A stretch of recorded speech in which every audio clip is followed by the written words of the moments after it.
Should Washington be rooting for the L? Charles Leno misses his first NFL start. And who is playing at QB for the New York Jets? We've got you covered here on your 22 December Daily Commanders Update. Let's go. Greetings and salutations, and welcome to Ref the District's Daily Commanders Update for 22 December. I'm Nathan Perry. That's the Stoner here for Ref the District on the Believe Network. And we're proudly sponsored by Bet Online. College football playoffs right around the corner. You've got NFL action, NBA action, and you have all your sports wagering info right there for Bet Online. You can get up-to-date wagering news and information, odds, everything right there. Head over to Bet Online. Use the code BELIEVE, B-L-E-A-V, to get a 50% welcome bonus on your first deposit. Bet Online, where the game starts.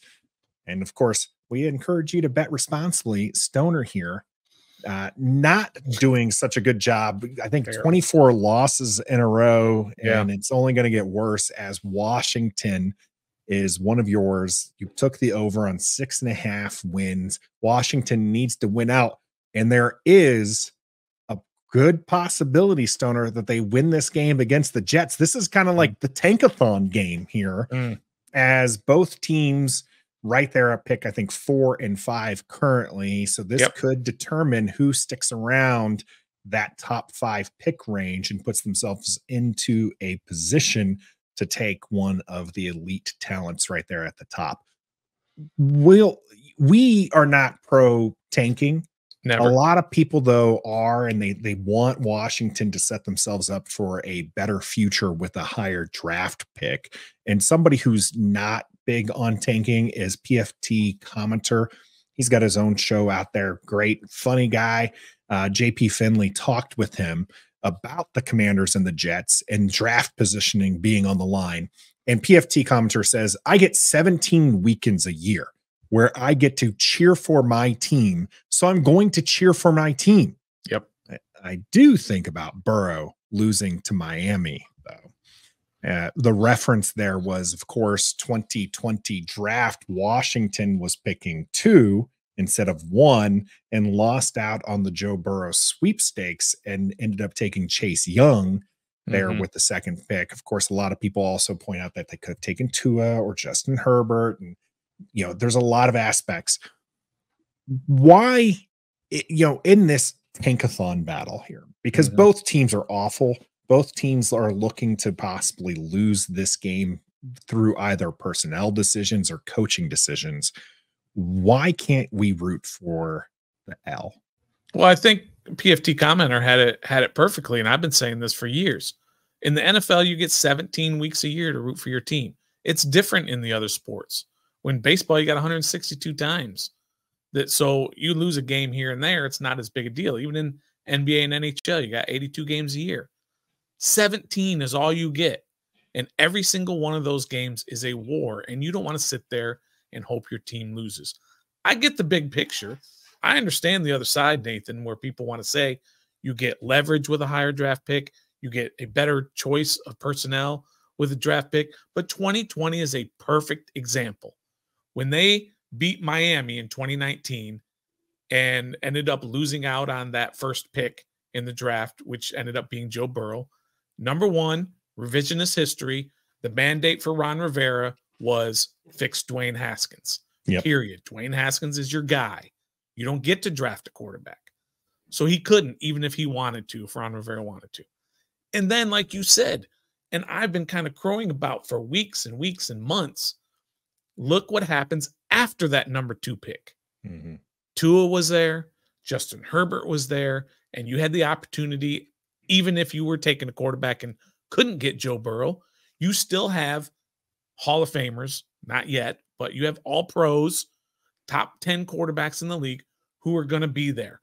Whether this year's team finishes 4th, 5th, 9th, whatever it's going to be, there's going to be a player there available that will be a 10-year All-Pro. They just have to figure out who that is. That's why you have to let it play out. People are saying if Washington wins, they could fall all the way to 9th in the draft, Nathan. They could. if all of those other teams lose again or win again, they could go all the way. Or lose. You're right, lose. Yeah, they could go all the way to 9th, right? But all those teams could very well win the game, and they could stay right there at 4th if Washington wins. Sure. You can't kind of try and play God or whatever and try and figure out who's going to go where and when you should win and when you should lose. Do what you can to win every single week, and in the end, figure it out. And Sure. if you don't have the number 2 pick or the number 1 pick, you figure out if your guy is going to be there. You trade up.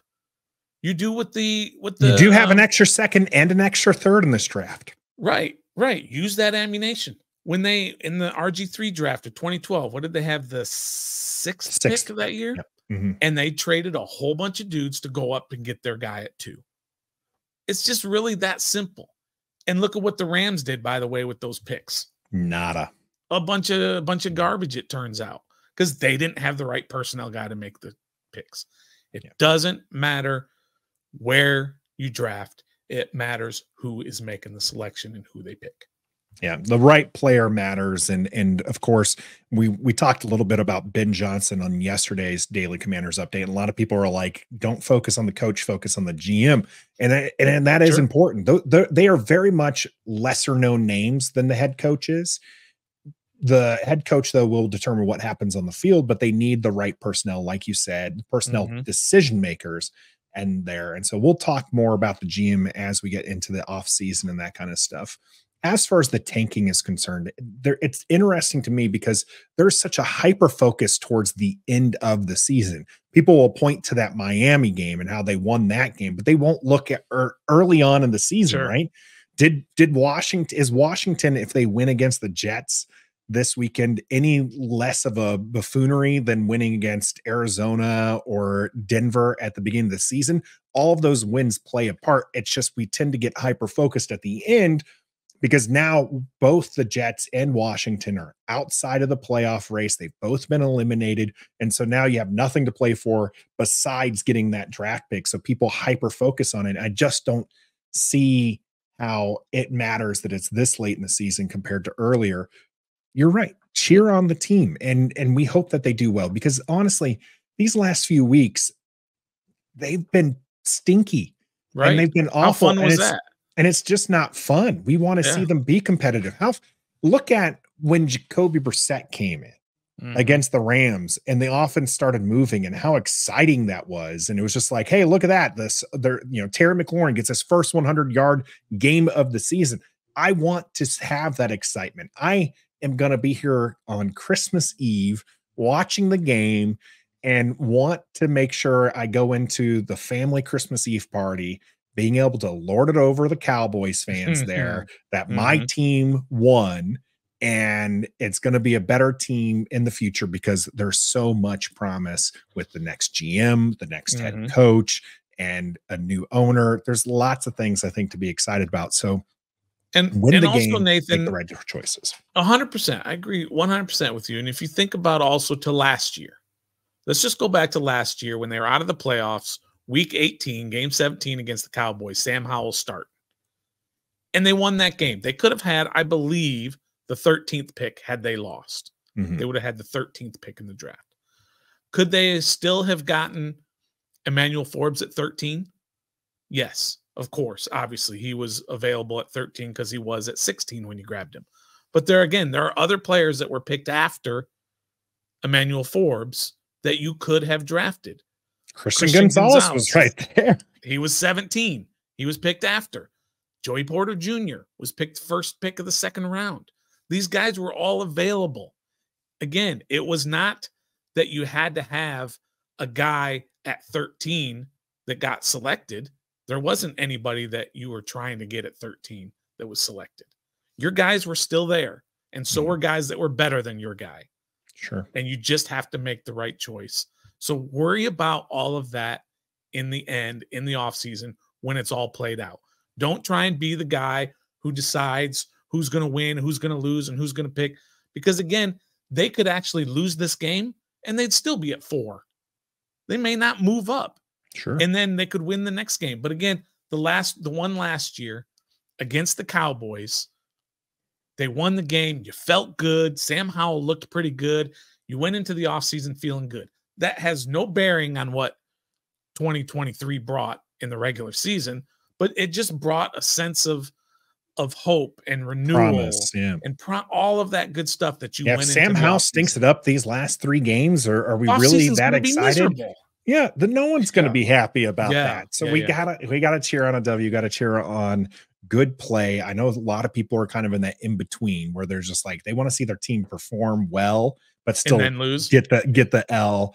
And I still can't do that. I just want them to do well. I want them to win, and of course, pick the right guy. We're talking about the draft here, about how you just got to get your guy. Look at Detroit's draft this year. A lot of people thought they were nuts, and Jahmyr Gibbs that early, and how it's just like that positional value is not there. That's the guy they wanted. He's performed well for Detroit, and they've actually made several smart decisions. Laporta is an absolute monster, and you can't fault them for taking the guys that they want. They knew were going to fit their system where it was. If Emmanuel Forbes panned out to be the pick that everyone in the front office wanted, if he's had like 5 picks and all this, which is what they dreamed of when they drafted him, no one would be calling him a bust this early. No one would be mad that they drafted him at 16, because none of that matters when you perform on the field. Quan Martin, similarly, in the second, a lot of people are like, maybe that was a reach, and then he's performing bad. And they're like, yeah, this is why you don't take him in the second. He's a 4th round guy. He's looking like he might be a legitimate pick for Washington. We'll have to see what he does next season with a new defensive coordinator and everything like that. But you also have 7th rounders. You have people all over the board. Sam Howell's a 5th rounder. If you think he is the guy, it doesn't matter that he was drafted in the 5th round. You got coming up here, we got Brock Purdy, Mr. Irrelevant. You can find gyms anywhere in the draft. Now, that being said, it is a tankathon battle, and both teams might be set out to lose here, especially with news coming out of New York that Trevor Siemian is going to be the starting quarterback for the Jets. Of course, Aaron Rodgers is not back from that Achilles injury. You have Zach Wilson, who's out with a concussion, possibly something else. So it falls to Trevor Siemian here for the Jets. What do you think of facing Trevor Siemian? This is a defense that gave up 3 touchdowns to Tommy Cutlet. All right. That's right. So what can Trevor Siemian do against this defense? Yeah, Trevor Siemian is a legit backup type quarterback who can come in and win you a game here and there. I actually think he's probably at this point a better quarterback than Zach Wilson. He doesn't have the talent Zach Wilson has, but he runs an offense a lot better. So I'm actually a little bit disappointed. I wanted to see Zach Wilson go out there and go 4 for his first 15 with a turnover and all of that. Trevor Siemian is a competent backup quarterback. So I think that's good for the Jets, bad for the Commanders. But like you said, either way, it doesn't matter. We faced bad quarterbacks. We faced good quarterbacks, and every one of them puts up big numbers against Washington. So I kind of expect the same, not big numbers, but competent numbers from Siemian. But I wish we were facing Zach Wilson. I'd rather see him.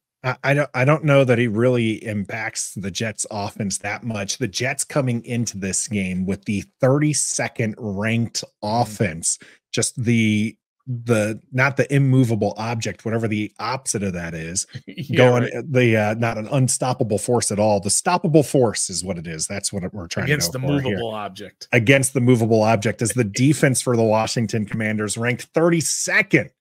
So you got the matchup of the worst. It's the worst matchup possible here. And it's just going to be an ugly game. It's either going to be one of those low scoring, or everybody's going to find out a way to score on each other as they, push through. Maybe we'll see a benching here or there of a player like we've saw, like I said, if either team are trying to tank, it's going to come from personnel decisions. It's going to come from how you see things, as the game progresses, clock management, all that is going to be in play. And Washington's personnel side of it, game status update here from Zach Selby. The Charles Leno to miss his first game as a starter. Tyler Larson been ruled out. Nick Gates and Cornelius Lucas are going to be taking their place there. Brian Robinson also not playing. And Jonathan Williams didn't get a update. He's in concussion protocol, but he's on the practice squad, so he doesn't need a game status. What do you make of the shift here on the offensive line with Lucas and Gates coming in for Leno and Larson, respectively? Well, I mean, Lucas is a legitimate. He's another one of those guys. There's not a lot of drop off between him and Charles Leno.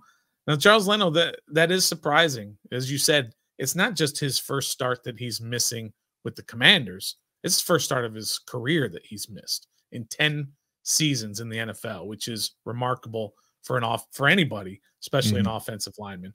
And then Nick Gates coming back in center. That's not good. We saw what he was doing at the beginning of the year before he was benched. Not good that he's playing, but James Smith-Williams also will play. That's a good thing that he's back there at defensive end.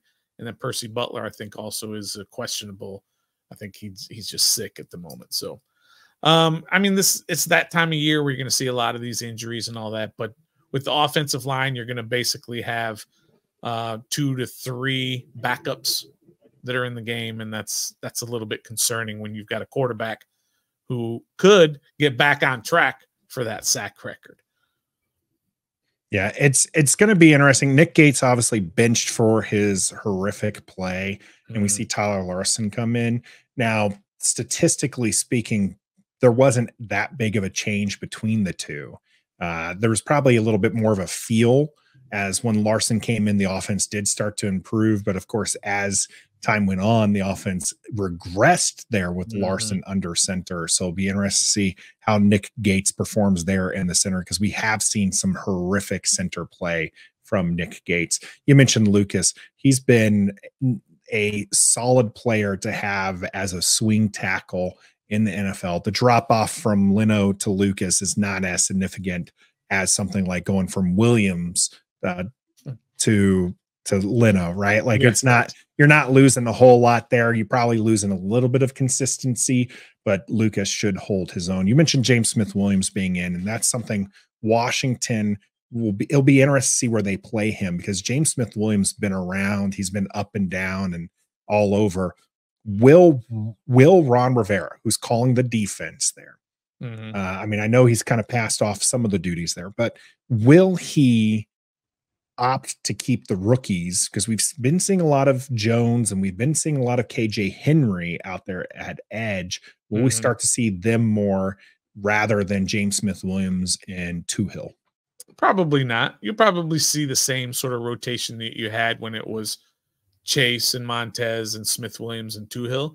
And you'll probably see Smith-Williams and Tuhill get the majority of the snaps, where Jones and KJ Henry will get in there. It's not like those two rookies have popped and that all of a sudden they're, you want to see what they can do week after week.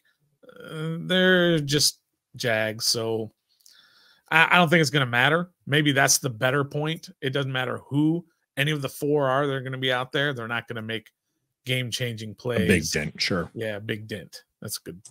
Who knows?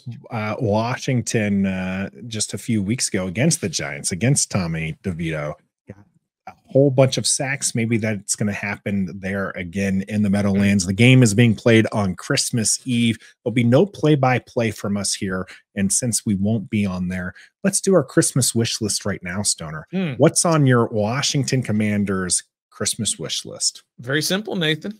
A dub. That's all I want. That's all I want for Christmas is my Commanders to win. My Commanders to win.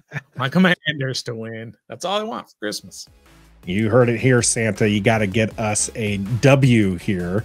I'm Nathan Perry. That's the Stoner here on Ref the District and the Believe Network. We are presented by Bet Online. And until next time, all I want for Christmas is a Commanders W. Be a fan.